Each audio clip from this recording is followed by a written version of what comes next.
So, hello Bacha Party, welcome back to SBZ and this is Sandeep Bhaiya from IIT Guwahati. And guys ये video मैं बना रहा हूँ triple M UT में जो बच्चे एडमिशन लेने के लिए इच्छुक हैं उनके लिए। देखो यार, अभी तक अगर आपका एडमिशन नहीं हुआ है और आप ट्रिपल एम यूटी में एडमिशन लेना चाह रहे हो तो थोड़ा उसके रिगार्डिंग मैं आपसे 10 मिनट बात करना चाहूंगा कि भाई अभी क्या सीटें वैकेंट रहने वाली हैं, लगभग किस रैंक तक एडमिशन की उम्मीद लगाई जा सकती है। देखो यार, यूपी में तीन ही यूनिवर्सिटी है, एचबीटीयू, एकेटीयू और ट्रिपल एम यूटी, है ना। इन तीनों में एकदम टक्कर का मुकाबला चलता रहता है। लोग प्रेफरेंस पहले एचबीटीयू को देते हैं, फिर आईआईटी लखनऊ को देते हैं, उसके बाद ट्रिपल एम यूटी को देते हैं। अब समस्या क्या है कि देखो यार, अभी एचबीटीयू की काउंसलिंग चल रही है, ट्रिपल एम यूटी की जो काउंसलिंग है ऑलरेडी पहले ही हो जाती है। और इस चक्कर में क्या होता है कि बहुत बार लोग ट्रिपल एम यूटी छोड़ के फिर जब आईआईटी लखनऊ में आते हैं तो बहुत सारी सीटें वैकेंट हो जाती हैं। बस थोड़ा सा टाइम लाइन का जो गैप है ना, वो आपको समझना बड़ा जरूरी होता है। अभी ये लोग स्पॉट जो है एकेटीयू से भी पहले कराने की कोशिश में है, उससे पहले कराने के फिराक में है, तो इसका इंपैक्ट सीधे सीधे वैकेंट सीट्स पर पड़ती है। बट चलो अभी हम पहले डिस्कस कर लेते हैं भाई कौन कौन एलिजिबल है और क्या रहने वाला प्रोसीजर, थोड़ा सा उसके बारे में मैं चर्चा कर लेता हूँ। गाइस अगर हम बात करें तो देखो, ट्रिपल एम यूटी में बैठने के लिए क्या चाहिए, क्या एलिजिबिलिटी क्राइटेरिया आप ऑलरेडी जानते हो कि 10+2 में एटलीस्ट 55% मार्क्स होना चाहिए, और अगर एससी एसटी है तो 50% में भी काम चल जाएगा। और 60% आपका एवरेज होना चाहिए पीसीएम में, या फिर फिजिक्स एंड मैथमेटिक्स के अलावा कोई भी एक वोकेशनल सब्जेक्ट आप इसमें से जो भी लिखा है आप अगर लिए होगे तो चल जाएगा। अब देखो, पांच मतलब 4 राउंड की इनकी काउंसलिंग है, उसके बाद इंटरनल स्लाइडिंग है। इंटरनल स्लाइडिंग के बाद दो ये लोग स्पॉट कराएंगे। इनका जो स्पॉट होगा सीधे कॉलेज में जाके होगा, लेकिन कैसे होगा, क्या होगा, किस रैंक तक वालों को जाने में फायदा है, इस पर थोड़ी मैं बात करने वाला हूँ। अभी देखो, जैक दिल्ली की चल रही है, जैक दिल्ली के स्पॉट में अदर स्टेट की सेल बहुत सारी सीटें खाली थी और ये चीज एक्सपेक्टेड थी। रीजन क्या था कि शुरू में जैक दिल्ली की बहुत ज्यादा कट ऑफ्स जो थी बहुत ज्यादा हाई चल रही थी, और अदर स्टेट वालों के लिए तो बहुत ही ज्यादा हाई था। उस चक्कर में जो अदर स्टेट वाले बच्चे हाई रैंक पे भी जाके जैक दिल्ली में एडमिशन ले रहे थे, वो बाद में खुद को शिफ्ट करा ले रहे थे किसी ना किसी काउंट से, मतलब जोसा में एनआईटीज और आईआईटीज और ट्रिपल आईटीज में खुद को बाद में वो लोग शिफ्ट करके अपना मामला शटल अप कर लिए हैं, जिसकी वजह से बहुत सारी सीटें जैक दिल्ली में खाली रह गई हैं। अभी एकेटीयू की काउंसलिंग चल रही है। आप लोग चॉइस फिलिंग के लिए जो मैंने वीडियो बनाई है ना यूट्यूब पे, मुझे लगता है this is the one of the best video with accurate data, और उतना डेटा आपको रिसर्च करने में बहुत दिन लग जाता, तो मैंने मोस्ट ऑफ द चीज़ें रिसर्च करके आपको यूट्यूब पे फ्री ऑफ कॉस्ट दे दी हैं, आप उसको जाके वो कर सकते हो। और आज के लिए मैंने अपने एकेटीयू के काउंसलिंग प्रोग्राम को बहुत सस्ता भी कर दिया है। बहुत सारे लोग मुझसे पूछ रहे थे कि भैया आपका एकेटीयू का प्रोग्राम कैसे लें, तो यार इसका बहुत सिंपल सा तरीका है। अगर आपको एकेटीयू का प्रोग्राम लेना है या एचबीटीयू के स्पॉट में बैठना है तो आप एसटीबीजी की वेबसाइट पे चले जाओ या एसटीबीजी का ऐप डाउनलोड कर लो। ऐप डाउनलोड करने के बाद वेबसाइट, या फिर वेबसाइट पर जाने के बाद आप यहां से हमारे प्रोग्राम को बाई कर सकते हो। इस पर तुम क्लिक करना, सीधे मेरे स्टोर पर पहुंच जाओगे जहां पर मैंने सारी की सारी जो कोर्सेज हैं लिस्ट कर रखी हैं। टॉप पे इस समय एकेटीयू काउंसलिंग प्रोग्राम चल रहा है, क्योंकि इस समय मिल रहे हैं बच्चों को 1,000 का सीधे सीधे कूपन, तो आप इसको ले लेना। और साथ ही साथ सी प्रोग्रामिंग का कोर्स भी मैंने बहुत सस्ता कर दिया, लेकिन ये सारा का सारा वो जो है कोर्स आज ही फिलअप हो जाएगा। जितनी हमारी सीटें आज ही सब खत्म हो जाएंगी, और हम लोग कल परसों में या तो प्रोग्राम बहुत महंगे में देंगे या फिर हम क्लोज कर देंगे, क्योंकि नंबर ऑफ टीम मतलब जो नंबर ऑफ मेंटर्स हैं वो थोड़े से कम पड़ रहे हैं, और जो अभी बच्चे आए हैं अभी उनको भी देखना है, तो थोड़ा सा ही है। बाकी काउंसलिंग प्रोग्राम जो हमारा ये है उसमें मैंने 2500 में सीधे सीधे 1500 का ऑफर दिया हुआ है, तो आपको 999 रुपए में प्रोग्राम मिल जाएगा, मतलब 1,000 रुपए में आपको सी प्रोग्रामिंग का कोर्स मिल जाएगा। पूरा 45 डे का क्रैश कोर्स है, क्रैश कोर्स क्या फुल कोर्स है, जो कि बहुत मजेदार कोर्स है, तो आप इसको जरूर क्या कर लेना, ज्वाइन कर लेना।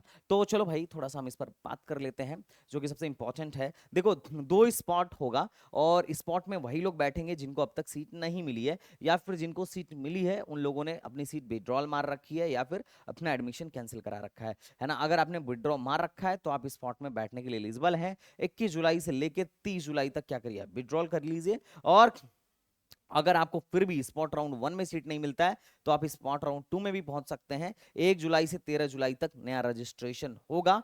जो लोग पहले से रजिस्ट्रेशन कर चुके हैं, देखो नए लोग भी स्पॉट में बैठ सकते हैं, पुराने लोग भी बैठ सकते हैं, लेकिन पुराने में सिर्फ वही बैठेंगे जिनका अब तक सीट फिक्स नहीं हुआ है, जिन्होंने फिजिकल रिपोर्टिंग नहीं कराई है। जिन्होंने सीट फिक्स कर लिया है, सीट एक्सेप्टेंस फीस भी दे दिया है, उसके बाद बाकी का रिमेनिंग अमाउंट भी पे कर दिया है, कॉलेज में फिजिकल रिपोर्टिंग भी कर रहे हैं, उन लोगों को इंटरनल स्लाइडिंग में बैठने का मौका मिलेगा। क्योंकि जो भी सीटें खाली हैं उनमें पहले किसको प्रायोरिटी दी जाएगी, जो ऑलरेडी एडमिशन लिए हैं उनको प्रायोरिटी दी जाएगी और इंटरनल स्लाइडिंग कराया जाएगा। जो नीचे ब्रांचेज में बच्चे एडमिशन लिए हैं उनको स्लाइड करके जितनी ऊपर की सीटें खाली हुई हैं उधर भेज दिया जाएगा और नीचे की सीटें खाली कर दी जाएगी। और यही एक मेजर रीजन है कि जनरली सीएसआईटी की सीटें अपनी ट्रिपल एमयूटी में बचती नहीं है। अब मान लो इंटरनल स्लाइडिंग के बाद भी अगर सीएस या आईटी या ईसी या आईओटी की सीट खाली होती है तो वो जो सीट है फिर स्पॉट में चली जाएगी। फिर जो बच्चे पहले से एडमिशन ले चुके हैं उनका उन पर कोई लाभ नहीं होगा।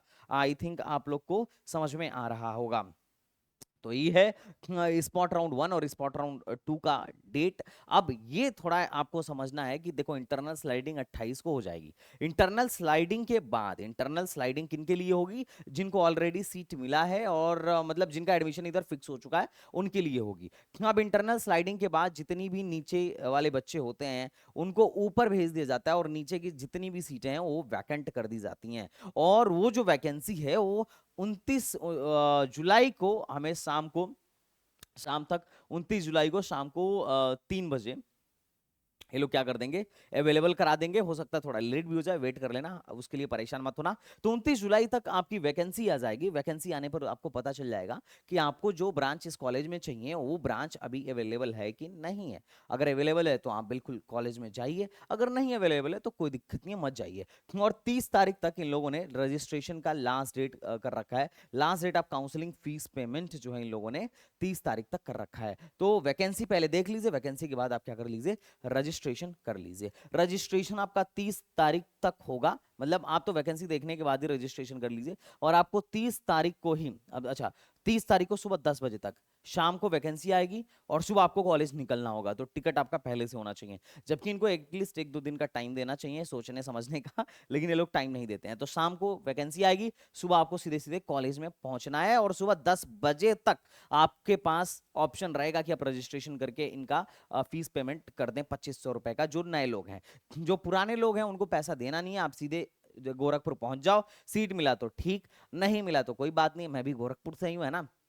वहां पे नौका विहार है, रामगढ़ताल है ना, तारामंडल में आराम से मस्त घूम के आना, कोई दिक्कत नहीं है, पिकनिक स्पॉट समझ लो एक दिन के लिए, लेकिन जाओ। लेकिन किस रैंक तक को जाना चाहिए वो मैं इस वीडियो में लगभग आइडिया आपको दे दूंगा। तो अगर मैं बात करूं लास्ट डेट की, तो ये 30 तारीख है। आपको 30 तारीख को ही कॉलेज में पहुंच जाना है और अपना डीडी लेके पहुंचना है। डीडी नहीं होगा तो एडमिशन नहीं हो पाएगा, इस बात को आप समझ लीजिएगा। इन लोगों ने पूरा का पूरा सब कुछ बता रखा है। उसके बाद से जितने भी बच्चे जाएंगे सबको सीट अलॉट कर दिया जाएगा, जितनी भी वैकेंट सीट है सबको अलॉट कर दी जाएंगी। उसके बाद भी अगर कोई कैंसिल करा के भागता है तो स्पॉट राउंड 2 में भरा जाएगा। स्पॉट राउंड 2 पे जब नोटिस आएगी तो मैं उस पर बात करूंगा। विड्रॉल ध्यान रखिएगा, विड्रॉल इनकी जो पॉलिसी है ये बोल रहे हैं कि अगर 21 जुलाई से पहले आप विड्रॉल कर लेते हो तो जल्दी ही पैसे दे देंगे। अगर आप 11 अगस्त के बाद करोगे तो पैसे तब मिलेंगे जब आपकी, ध्यान रखिएगा, जब आपकी सीट कोई और क्या कर लेगा, ले लेगा, अक्वायर कर लेगा, तभी ये लोग आपको पैसे देंगे। लेकिन आपकी सीट एक्वायर हो जाएगी। रीजन क्या है, देखो 2 बार इंटरनल स्लाइडिंग हो रही है, एक तो चौथे राउंड के बाद और एक स्पॉट राउंड 1 के बाद पहले इंटरनल स्लाइडिंग होगी। उसके बाद 12 तारीख को वैकेंसी आएगी, क्योंकि 11 अगस्त इनका विड्रॉल का लास्ट डेट है। जिसको भी विड्रॉल मारना होगा 11 तक मार लेगा। उसके बाद जितने लोग विड्रॉल मार लेंगे वो जो है 12 को उसके बाद वैकेंसी आएगी और उसके बाद फिर से एडमिशन होगा 13 तारीख को, है ना। 13 तारीख को फिर से एक स्पॉट राउंड होगा। तो टेंशन मतलब, जहां तक मुझे आइडिया है सारी जो सीटें इनके यहाँ वैकेंट होती है ना वो आगे चल के फिल हो ही जाती हैं। उसके बाद भी अगर कोई छोड़ के भाग जाता है, कुछ और अच्छा मिल जाता है एके2 में, तो अलग बात है। बहुत सारे ऐसे महानुभाव होते हैं जो पैसा नहीं देखते हैं, वो कॉलेज देखते हैं कि चलो यार डूब गया पैसा, डूब गया कोई बात नहीं। लेकिन हमको अगर आईआईटी लखनऊ या कुछ सीसम में बढ़िया मिल रहा है तो हम सीसम में जाएंगे। हम लाख 2 लाख रुपए के लिए बच्चे का करियर दाव पर नहीं लगाएंगे, हम बेटरमेंट के लिए जाएंगे। ऐसे हर साल मेरे पास बहुत सारे पेरेंट्स होते हैं, मैंने तो सीधे सीधे देखा यार, जैक दिल्ली में उनका पैसा यूं ही चला जाता है और वो खुशी खुशी छोड़ देते हैं कि कोई बात नहीं, हमारे बच्चे का यहाँ पे हो गया, आईपीयू में, अरे जग दिल्ली में हो गया, आईपीयू का कॉलेज छोड़ देते हैं, पैसा पूरा छोड़ देते हैं। डीटीयू में होने की खुशी उनको रहती है कि भाई 50,000, सॉरी 95,000 का चेक हमारे लिए कुछ मायने नहीं रखता है, बच्चे को डीटीयू मिल गया, इस बात से हम खुश हैं। तो बहुत सारे ऐसे भी पेरेंट्स होते हैं जिसकी वजह से सीटें फिर भी वैकेंट रह जाती हैं। ठीक है, फीस आपको इस कॉलेज का पता होगा, इसमें मैं ज्यादा अभी बातचीत नहीं करने वाला हूं। ठीक है कि जो हॉस्टलर हैं उनकी फीस 1,64,000 और जो डे स्कॉलर हैं 1,37,000 है, तो फीस देख के ही जाइएगा। आपको क्या करना होगा, डीडी बनवा के लेके जाना होगा, है ना। डीडी जो है triple M, made in the favour of, किसके फेवर में बनवाना है, ट्रिपल एमयूटी गोरखपुर के। और पेएबल कौन से सिटी में पेएबल है, तो गोरखपुर सिटी में पेएबल है। तो आपको डीडी इसका बनवा के लेके जाना, अगर डीडी नहीं लेके जाएंगे तो भाई आपका मामला खराब हो जाएगा, फिर काम नहीं हो पाएगा, है ना, ध्यान रखिएगा। अब बात करते हैं सीट मैट्रिक्स का। तो देखो टोटल इतना 1035 सीट्स हैं, मैं बाकी सीट्स को हटा देता हूं। टोटल 1035 सीट हैं, और अगर आप फी वेवेड सीट्स को भी जोड़ लें और सुपरनमरी सीट्स को ले लें तो 1089 सीट्स हैं। अब इसमें से कितनी सीटें इस साल के स्पॉट राउंड में खाली रहने वाली हैं, क्योंकि यार देखो हमारे लिए, हमारे लायक अगर कोई सीट खाली रहे तब तो हम भैया अपना क्या करें, टिकट बुक करें, हम जाएं। अगर खाली ही नहीं रहे तो फिर बुक करके जाने का कोई मतलब नहीं है। तो मैं एक अप्रोक्सीमेट आइडिया दे देता हूं, जैसे 2000 में, चूंकि मैं हर साल काउंसलिंग कराता हूं तो इसका आइडिया जो है अपने को बहुत अच्छे से लग जाता है ना, कि क्या होता है, क्या हो रहा है। तो देखो ये पिछले साल की वैकेंसी है, ये home state 10% seat other state के लिए, वो आप जानते हो, ये होम स्टेट की वैकेंसी है, जिसमें आप देखोगे सिविल में बहुत ज्यादा सीट खाली था, पूरा 75 सीट खाली था, मैकेनिकल में 92 सीट खाली था, केमिकल में 52 सीट खाली था, इलेक्ट्रिकल में 81 सीट खाली था, आईओटी में 29 सीट खाली था, और ईसी में मात्र 6 सीट खाली था। अब तुम बोलोगे सीएसआईडी में कहीं नहीं खाली था, तो जनरली इंटरनल स्लाइडिंग में ऐसा भर जाता है, तो वही वाली बात हो जाती है। और वैसे भी कोर ब्रांचेस में बच्चे जो है थोड़ा सा कम ही जाते हैं। अच्छा, अदर स्टेट में भी सीट खाली है। अदर स्टेट वालों को मैं थोड़ा सा बोलता हूं जाने के लिए, बार बार क्यों बोलता हूं मैं बताता हूं, क्योंकि अदर स्टेट के लिए सीट रिजर्व्ड है। ये क्या है भाई, रिजर्व्ड है, ऐसा नहीं है कि इसमें होम स्टेट वालों को ये सीट दे रहे हैं ऐसा करके, है ना। तो ये सीट इनको मतलब अदर स्टेट में थोड़ा लो रैंक, और भी ज्यादा ऑल इंडिया कोटे पे और भी ज्यादा लो रैंक तक एडमिशन हो जाता है। कई बार तुम जब कट ऑफ देखोगे ना तो तुम्हें आइडिया लग जाएगा, है ना। तो ये चीज देखो, इतनी सारी सीटें खाली हैं, सीएसआईटी वालों को के लिए तो मैं नहीं बोलता हूं कि आप जाओ, लेकिन बाकी लोगों को मैं हमेशा प्रेफरेंस देता हूं कि आप जाओ। अब देखो अब तक किस रैंक तक एडमिशन हो गया है, देखो अभी इंटरनल स्लाइडिंग तो हुई नहीं है, लेकिन अभी जो राउंड 4 है उसमें किस रैंक तक एडमिशन हो गया है, पहले मैं तुम्हें बता देता हूँ। होम स्टेट का इस रैंक तक एडमिशन हुआ है, और अदर स्टेट का इस रैंक तक एडमिशन हुआ है। मजे की बात जो देखने वाली है 2024 का, वो ये है कि ऑल अदर स्टेट को 76,000 रैंक तक सीएससी मिली है, और होम स्टेट को 73,000 रैंक तक एडमिशन मिली है। ऐसा क्यों? ऐसा इसलिए क्योंकि इनके लिए ये सीटें रिजर्व्ड हैं। यहां पर होम स्टेट के लिए बाकी 90% सीट पर एडमिशन हो रहा है, 10% में अदर स्टेट को एडमिशन हो रहा है, जो कि उनको लिए रिजर्व रखा गया है। अच्छा, ये चीज एके2 में नहीं था। एके2 में ना ये ऑल इंडिया कोटे की सीट तो थी, लेकिन उसमें सबका एडमिशन होता था, रिजर्व नहीं था अदर स्टेट के लिए। अच्छा, एचबी2 में भी सेम केस है, एचबी2 में 5% सीट रिजर्व्ड है, उसमें अदर स्टेट को ही एडमिशन मिलेगा, होम स्टेट को एडमिशन नहीं मिलेगा। ये छोटी छोटी डिफरेंसेस हैं, लोगों को नहीं पता होती हैं, शायद तुम्हें भी नहीं पता होंगी, और यही रीजन है कि देखो यहाँ पे फायदे मिल रहे हैं। देखो आईटी में बाहर वालों को, बिहार वाले बच्चों को, झारखंड वाले अपने भाई लोग को 93,000 रैंक तक एडमिशन मिला है, आईटी में हमें होम स्टेट को 88 पे ही मिला है, क्योंकि बाहर वाले कम आते हैं ना। हमारे यूपी वाले तो सब भरे पड़े हैं कि अच्छा ट्रिपल एम में हमारा एडमिशन होना चाहिए, है ना, क्योंकि हम तो जानते हैं इसको, लेकिन जो बाहर में झारखंड में बैठा है वो सुन लिया हमारी वीडियो के थ्रू या किसी भैया के थ्रू या गूगल पे, तो जान गया, अदरवाइज जानता ही नहीं है ना। जो लोकल के लोग हैं, आसपास के लोग हैं, यूपी वाले हैं, वो सब जान रहे हैं क्या है क्या नहीं है। बात समझ में आ रहा है क्या तुमको? तो ये है कि यहाँ पर भीड़ है, होम स्टेट की जबरदस्त भीड़ है ना, पूरे पूर्वांचलीय मिल जाएंगे। अरे मैं भी पूर्वांचल से हूँ भाई, है ना। सारे पूर्वांचल वाले तुम्हें इधर नजर आएंगे, आधी पूर्वांचल की जनता तुम्हें मिलेगी। हम लोग, मेरे पापा भी उस टाइम पे जब मैं 12 में था तो कह रहे थे नहीं, मदन मोहन में ही ले लो एडमिशन, इससे बढ़िया और क्या हो सकता है ना। खैर अपनी मतलब अपनी लोगों की अलग अलग श्रद्धा है ना। तो ट्रिपल एमयूटी में यही सिनेरियो है।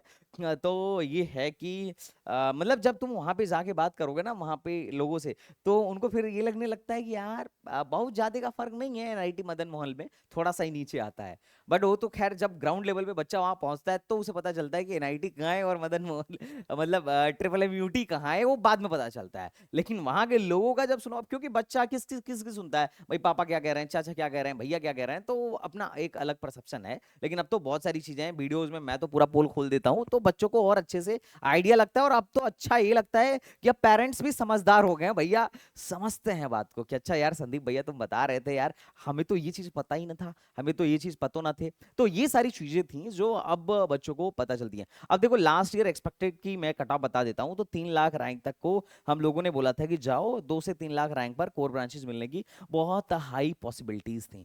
ठीक है, तो देखो यार अगर तुम्हारी 1 लाख रैंक के अंदर है तो तुम जाओ, चांस है कि तुम्हारा एडमिशन अभी भी हो सकता है CSIT और इसी में तो वैसे भी 1 लाख प्लस जा चुका है, तो 1 से 1.5 लाख रैंक तक वाले इसी में जाओ और मोटा मोटी देखो।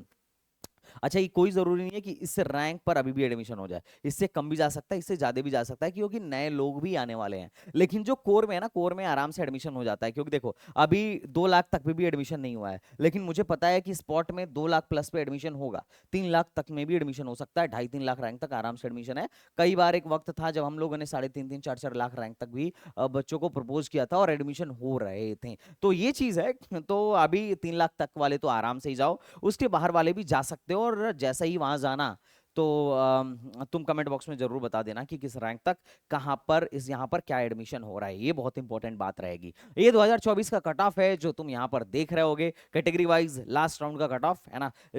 2024 की कट ऑफ से ज्यादा लो इस साल का कट ऑफ गया है। देखो CSE 64 इस साल गया, पिछले साल गया था, और इस साल 73 चला गया है। तो अभी राउंड 4 में पिछले साल की तुलना में ऑलरेडी ट्रिपल MUT में लो रैंक तक एडमिशन हो रहा है, लोगों को ज्यादा फायदा मिल रहा है। उसके अलावा जिन लोगों ने अभी तक मेरा प्रोग्राम नहीं लिया है, भैया प्रोग्राम ले लो, एक्सक्लूसिव ऑफर 500 नहीं, अब सीधे सीधे तुम्हारे पास 1000 का है, तो तुम ज्वाइन करो, ये मौका तुम्हें दोबारा नहीं मिलेगा। और इस स्पॉट में बहुत लो रैंक तक एडमिशन होता है। जिन लोगों को सिविल, केमिकल, मैकेनिकल और इस टाइप के ब्रांचेज में एडमिशन लेना हो, मैं आपसे हाथ जोड़ के निवेदन करूंगा कि प्रोग्राम में जरूर आ जाना, क्योंकि यहां पर गेम है और इस गेम को संदीप भैया बहुत अच्छे से खेलना जानते हैं कि HB2 में कितने लो रैंक तक एडमिशन कराया जा सकता है, ट्रिपल MUT में कितने लो रैंक तक एडमिशन होता है, और 82 में किस रैंक तक एडमिशन होता है। याद है 9 लाख रैंक में एडमिशन हुआ था VIT झांसी में है ना। तो तुम टेंशन मत लो, तुम इस गेम में जरूर पार्टिसिपेट करो, प्रोग्राम में आओ। अगर किसी को कोर ब्रांच में एडमिशन लेना हो तो मुझे बताओ, जो बेस्ट पॉसिबल सोल्यूशन होगा ना मैं दूंगा। अभी ये जनता हटने दो, फिर तो स्पॉट के लिए तो मैं पर्सनली एक एक से बात करता हूँ और सारा मामला बैठ के फिक्स करता हूँ, डोंट वरी फॉर दैट। तो प्रोग्राम लेने में बिल्कुल पीछे मत रहिएगा।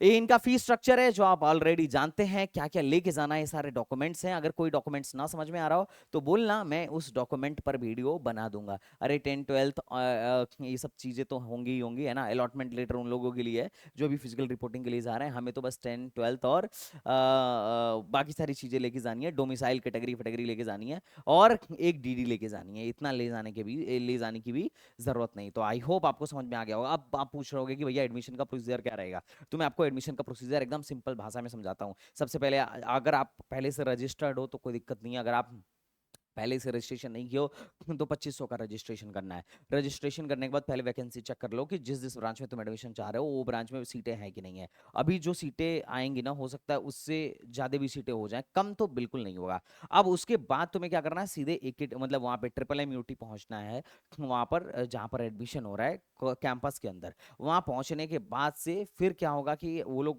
बाकी जो फॉर्मेलिटीज होंगी करवाएंगे, फॉर्म भरवाएंगे, है ना, रैंक वैंक। अब वो आपने जो फॉर्म भरा है ना, उसी के बिहाफ पे रैंक वाइज सबको बुलाना शुरू करेंगे कि भाई जो जिसका पहले मेरिट है उसको पहले बुलाएंगे, जिसकी बाद में मतलब जिसकी लो रैंक है उसको बाद में बुलाएंगे। और तुमसे पूछेंगे इमीडिएटली कि देखो ये ब्रांच बचा है, कौन से ब्रांच में एडमिशन चाहिए, तो तुम्हें इमीडिएट आंसर देना होगा। जैसे मान लो इलेक्ट्रिकल बचा है, मैकेनिकल बचा है, सिविल बचा है, और तुम्हें इलेक्ट्रिकल चाहिए तो बोलो इलेक्ट्रिकल चाहिए, और तुरंत तुम्हें इलेक्ट्रिकल देंगे, और तुम्हें तुरंत उनको DD डिमांड ड्राफ्ट देना होगा, तुरंत उनको पैसा देना होगा, और तुम्हारा एडमिशन वहीं कंप्लीट हो जाएगा, खत्म, सिंपल। नहीं मिला तो कोई बात नहीं, घर वापस आ जाना अपनी DD लेकर, और बाद में DD बैंक को दे देना, और बैंक क्या करेगा, तुम्हें पैसे दे देगा, सिंपल। और तुम चाहो तो DD रखो, सेकंड राउंड में फिर से चले जाना। तो ये तुम्हारी चॉइस होगी, इसमें कोई दिक्कत वाली बात नहीं है। अगर तुम्हारे मन में अभी भी कोई डाउट हो तो कमेंट बॉक्स में बताओ, संदीप भैया इज ऑलवेज फॉर यू। तो चलो मिलते हैं फिर नेक्स्ट वीडियो में, तब तक के लिए बाय बाय, टाटा एंड जय Hind, thank you so much.